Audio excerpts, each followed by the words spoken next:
Hello, everybody, and blessed Lent. Welcome once again to Church Without Borders. I am Paige.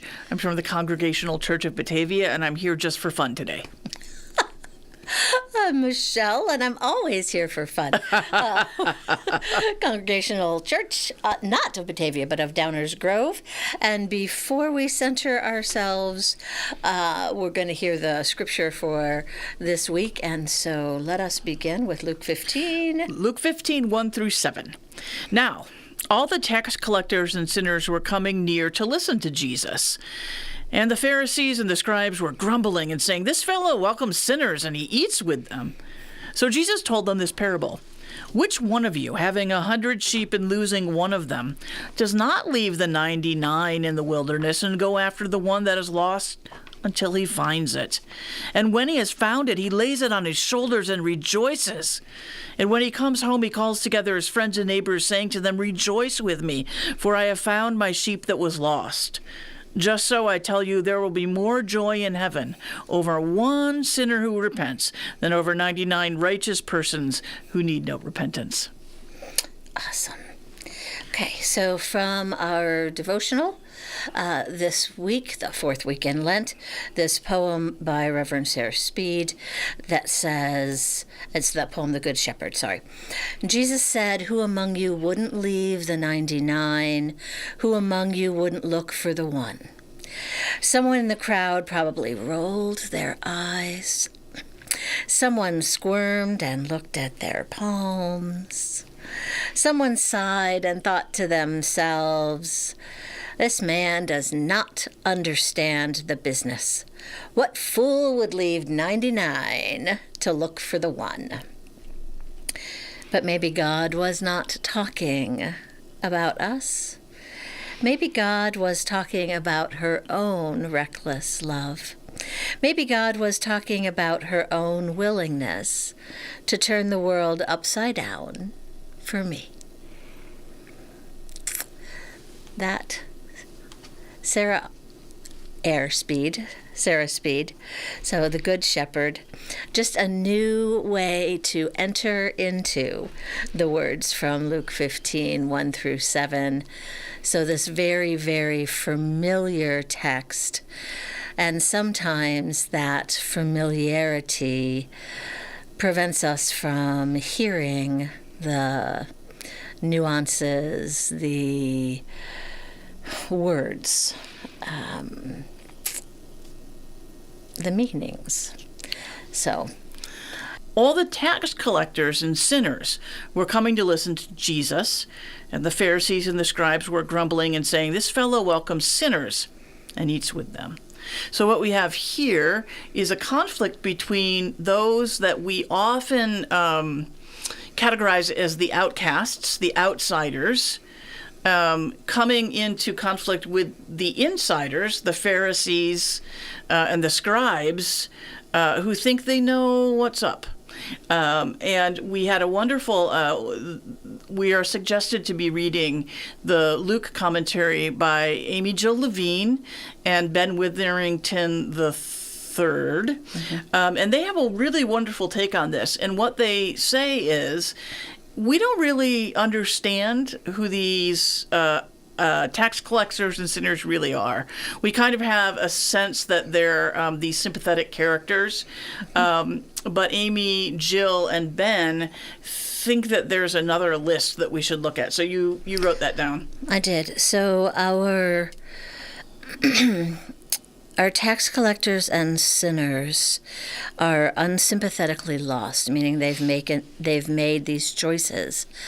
So we should equate them more with arms dealers and loan sharks, collaborationists with occupied governments, mm-hmm. right?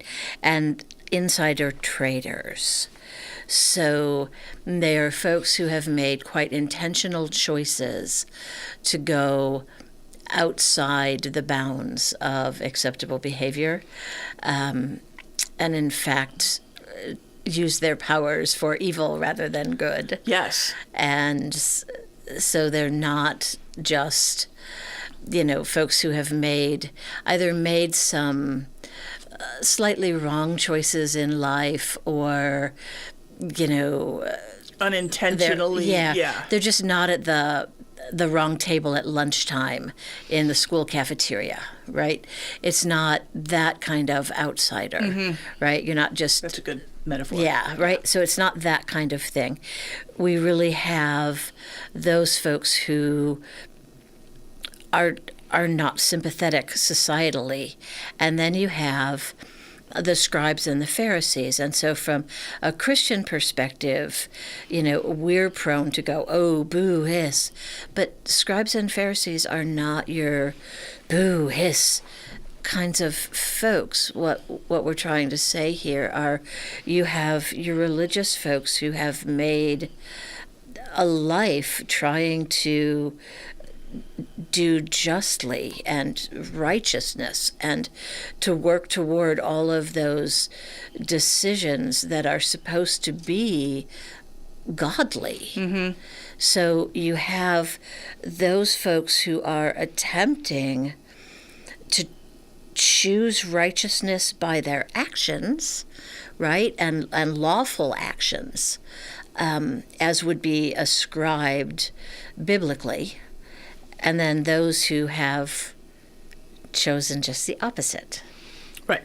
So here we are, and it's a clash. And Jesus then tells this parable about a shepherd, and neither of these groups would necessarily have, of course, shepherds in their mix. So what's that about? Right. They would have been familiar, but Sure. they are not themselves shepherds. And again, I think that one of the things that Jesus is doing here in telling this story that's a little bit outside of the area of expertise of any of these listeners is to kind of, in the same way that we started, to try and say, you don't know exactly what I'm going to say, so I'm going to put you on your back foot. I don't want you to think coming into this that you already know the answer. So we're going to give you a slightly different and slightly alien context so that you can actually hear what I'm saying rather than thinking, oh, I know what this is about. Yeah. And I think that applies to us too. I'm not a shepherd. Never played one on TV, so it's able to enter in and hear it a little bit differently. So I absolutely get that, and it's in our realm, but outside of our Right. purview. Yes. Something like that. So you want to talk to me about dogs? Then I got that, and you're right, we got it. But you want to talk to me about sheep, and I'm going, what? okay, yeah, I've seen them. I can relate, but no, not there. So got it, don't got it. Right. And Right. that would be the case for anybody in the mix here. Yeah. And it's that interesting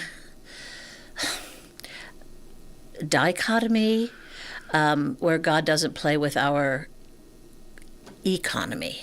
Right. Right? Yeah. Which is an interesting, perhaps that's the best way to come into it in some ways, because this is an interesting perspective.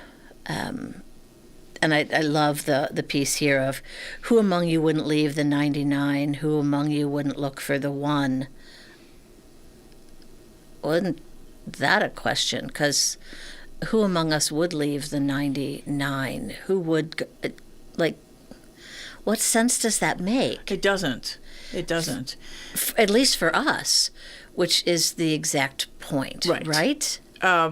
That God's economy is not our economy. And I mean that both in a figurative sense of what's important to the divine, what has value to the divine is not necessarily the same things that are important and have value to us, but also in a very, I think, literal sense. Yeah. That I love the language that Sarah Speed uses. She talks about, that he doesn't know the business. And Jesus is saying, this is not business. This is not business. This is something entirely different that we're doing here. And so, in both of those senses, God's economy is different. And I hear this parable and I keep thinking about the folks in South America who do. What am I thinking of? I can't. I think have of, no Never clue. mind. So give me anything. They talk about Can I buy a vowel? liberation theology. That's There the word we I'm looking go. for. Okay, thank you. And they Woo. talk about the fact that God has a preferential option for the poor. Poor, yep. And I think that this parable is also saying God has a preferential option for those who are really lost, whether Yeah. because of something they did or not. And that's where the weight, the value is. It's not that God doesn't love the 99, but they don't need that extra help. They don't need that little extra oomph. They're doing okay. And Jesus says that over and over again. I came to seek and to save the lost, and it's not the healthy that need a physician, it's the sick. Yep. Right. And so that is at the heart of this parable, too. Absolutely. And that's very disquieting and discomforting for some. For I've never found it disquieting and discomforting. But so I'm going to lean in with this particular piece because you and I talked about this, and it might soften this, it might not soften this. I don't know, but we'll start going there. If we understand that God is present in community, right? So God is with God's people. And I think we understand that in the Christian context. It is very much part of the Hebrew people understanding, right? God is in community. And we would phrase it in terms of where two or more are gathered, there I am, right? And so this is going to get very mystical, and sorry about that. Stay tuned, put on your seatbelt, whatever. So if in any way it is possible to comprehend that there is anything at all in terms of who among you wouldn't leave the 99 to go in search of the one, if the 99 are at all like the community, then God is, of course, present in the midst of the 99, because in that community,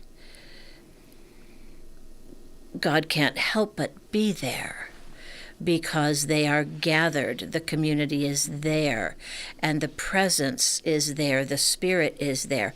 But when one has gone off and is in isolation, that's where the danger is. So, of course, God is going after the one who is in danger. By the very isolation nature, you're in danger. And so right now what I'm going to say is Gene Hackman, right? When you isolate yourself, there's all kinds of dangers. Now, we know the dangers of isolation, and we've talked about this for ages, and COVID, that reality, brought the dangers of isolation. But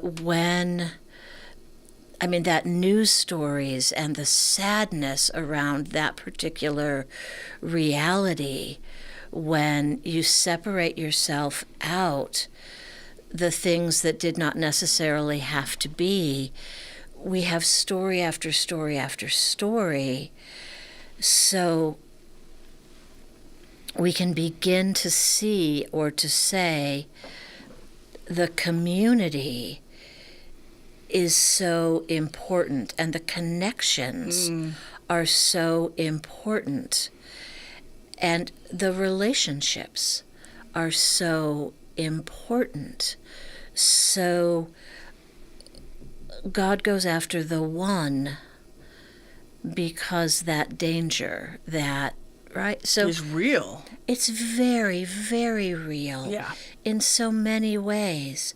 But God never actually left the 99 because it's impossible for God to leave the 99. Right. Because God can never leave the community. Right. So there's your mysticism for the moment. For and the there's day. so many, there's so many other ways for us mysticism. so But many I- other ways for this to go. So but I let's also start talking think- about this. Yep. I also think that a corollary to that goes along with it is that the even though God is still present within 99, it is incredibly disruptive to that core group Yep. that God is out seeking. I mean, this is a disruption from the normal status quo. Yes, it is. And I think that that's a great lesson for churches that have gotten very comfortable in the way that we do things. And sometimes in order to make space for the isolated one, the one who has been lost, the stranger, anything that you want to use in these parables that we've been hearing, we have to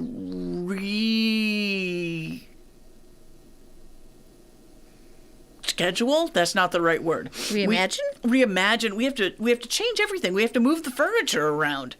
We have to make space, and that is unbelievably difficult and disruptive. And so I'm reminded of the parable of the prodigal son and the elder brother who is just ticked off. Because not only is this disruptive, but he's been the one who's been doing good things his whole life, and now he has to move his life around to make space for the guy who caused all the trouble. Yep. Because he wanted to. Yeah. Right. Absolutely. And I think that is really an important piece here too. And God is saying, yeah, actually, that's exactly what you have to do. That's exactly the way it goes. Yeah. So for the scribes and the Pharisees, or for whoever the scribes and the right, you need to in fact make room for the arms dealers, the loan sharks, the collaborationists, and the insider traders. Yeah. Right? To be right here, and you're kind of like, I'm sorry, no. Right. That violates my code of ethics. So, no. But how will they ever Yep. get the chance to change and to be transformed if they're not in connection with the divine who resides in community? Does that make sense? Well, it absolutely makes sense. And of course, the divine it resides everywhere. You can, Yes. but Yep. those community places are strong places where transformation can happen, and to be pulled into them is grace. Well, so I've told the story of the once drug dealer, right? When I was down in Matamoros, Mexico, that the church leader. I don't remember this story. Oh gosh. Okay, I'm sure I've told this story. Maybe it was with. I have no idea. So, but going down with the medical teams and setting up this. So, the communities that set up in what had been they were garbage dumps, and these people that don't exist that clearly exist are who are living in the churches that are there now. This one pastor who's doing amazing work, and as he would tell his story, he had been released from prison. He was a really quite effective drug dealer, but had given his life over to Christ, and his testimony had to do with who he was and who he now is, right? And there it is. And, the skeptic, maybe, I'm listening and I'm thinking, but apparently it's real. So real is real. So either transformation happens or transformation doesn't happen. Right. But he's doing the work, and they're, feeding folks every single night, and he's living in the midst of this garbage. It's not. It is his home. We would perceive it as miles and miles of just garbage, but it is a home. So anyway, The it just sounds judgmental to me. So I want to back up, because part of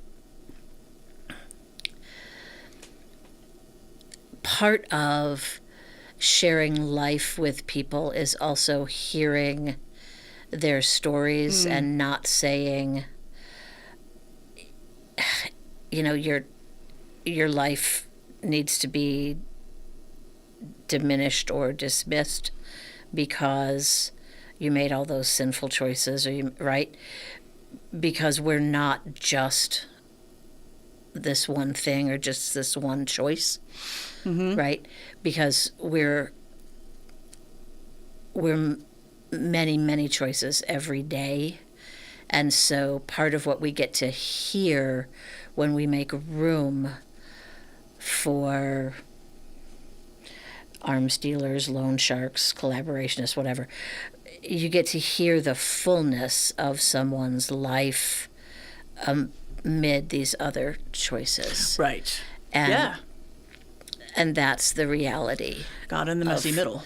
That's it, right? That's the reality of all of this, is to not just put one brushstroke on somebody's life and see this one thing. That's why you don't like labels. I hate them. Right? And I hate them. Yeah, and that's why you are opposed to them, because what they do is they reduce a person to one aspect or one characteristic or one action, and that is not who we are. Ever. One of the beautiful pieces of the liturgy that the folks at A Sanctified Art have provided is the benediction. And I love this portion that says, remember, you're made in the divine image of God, which means you contain multitudes. Right? And so there's so much that is a part of who we are. And everybody, it's not, you can't be reduced to one thing. Right. And I think that is at the heart of this parable, too. And that's why we have such an emphasis in the second half of the parable on the one who has found the sheep rejoicing. Yeah. Right? There's this celebration that is at the heart of the parable, that I have found something that is inherently precious. It can't be somebody who's the outcast, somebody who's the sinner, somebody who walked away, because there's so much more than that. Right. Right. And so the shepherd rejoices, the woman rejoices, the father rejoices. Yeah. Right. I mean, it's this core element in all three of these parables, and this emphasis in Luke's gospel, that it weaves its way all the way through, and it's this important element. So we have to make sure that we understand it's there, and it takes up a significant chunk. I think that's of these 7 lines. And it's so important in Lent. For you said that earlier today. Yes. In Lent, it's so important for us to put an emphasis on this joyousness, this rejoicing, this celebration, which is at the center of the work of finding the lost, right? Because they have value. There is something that we always say in our church. We do the whole, no matter who you are or where you are on life's journey, I know you do, you're always welcome here. And then I like to add, because you are the only person who can bring your particular and peculiar gifts and passions. And that applies here too. There's so much that makes up a person, and that is what we celebrate, and that is what we seek. That good stuff, that divine image. So it's just really profoundly beautiful, I think, in that respect. Absolutely is. So I wanted to throw in, as we're talking about the difference between like those who are reckless, and so we have the saying in our house, like as we leave, where you're supposed to say, drive carefully or whatever. Be safe. We always say either be reckless and take chances or drive dangerously and take chances, right? Which comes from the acknowledgement with Liam, who was like, oppositional disorder, don't tell me to be careful because you know what that'll do. So our joke is, right, be reckless, take chances, drive dangerously, take chances, so that he'll do the opposite and arrive home safely. So far, it's worked well. But in that vein, trying to break into the parable, asking us, what is it that we would do, or how would we? What would we have 100 of that we would just trash everything if we lost one of, right? So we would ask that question.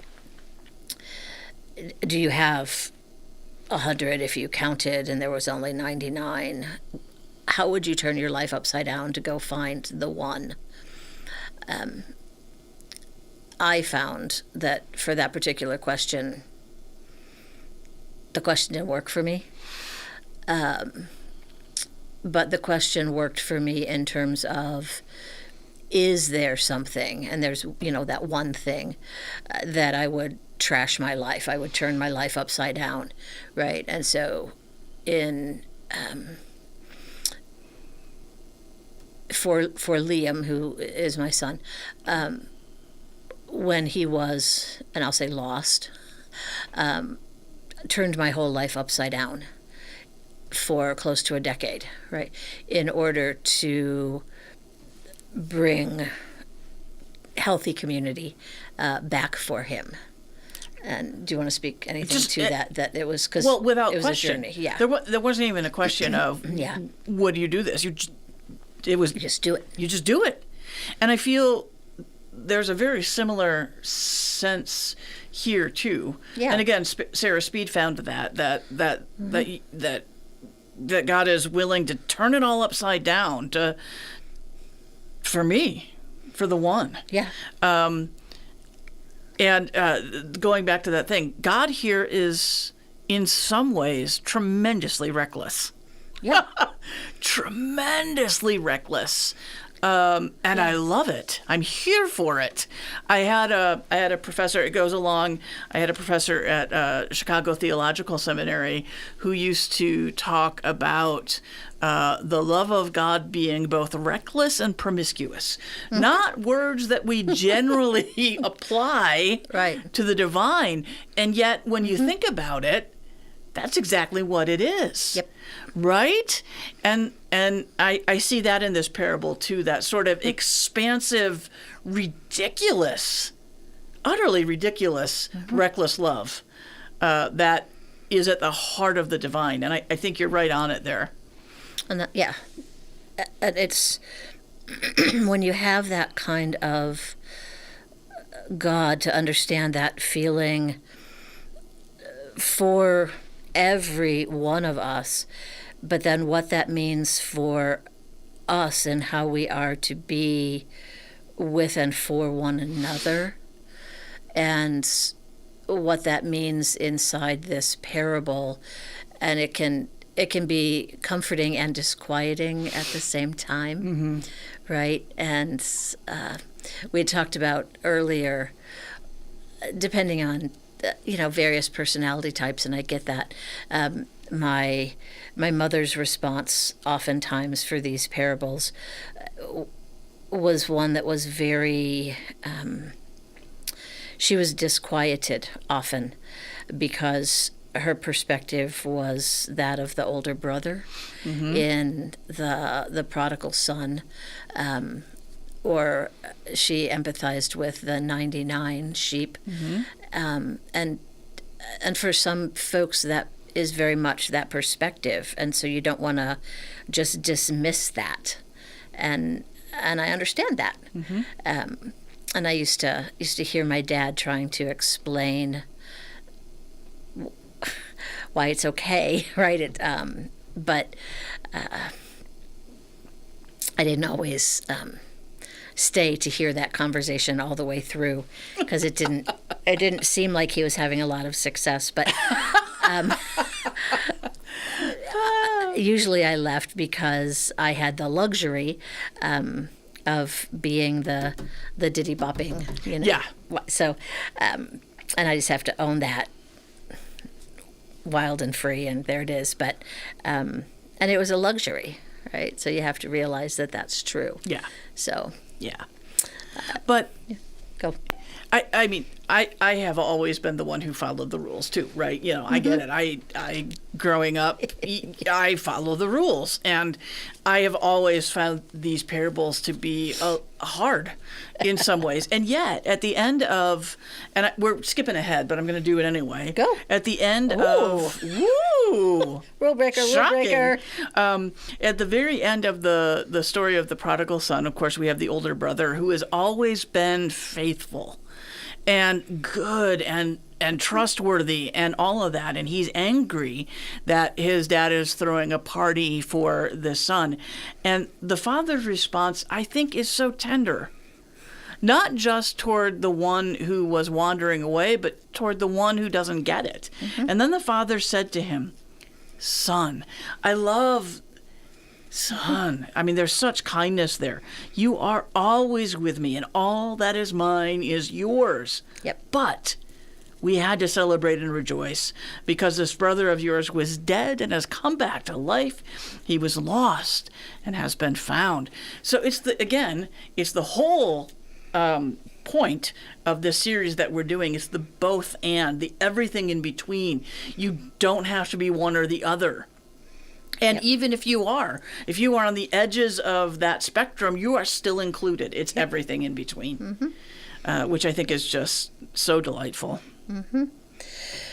So as you just heard, Paige, she included a parable we're not going to preach on, but included in your reading. So by all means, go into the Gospel of Luke chapter 15.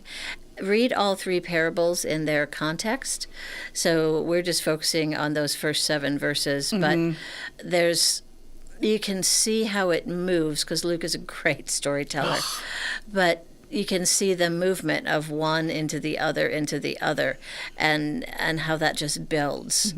And even in his building, it is this beautiful continuation of lost and found joy, lost and found joy, lost and found joy.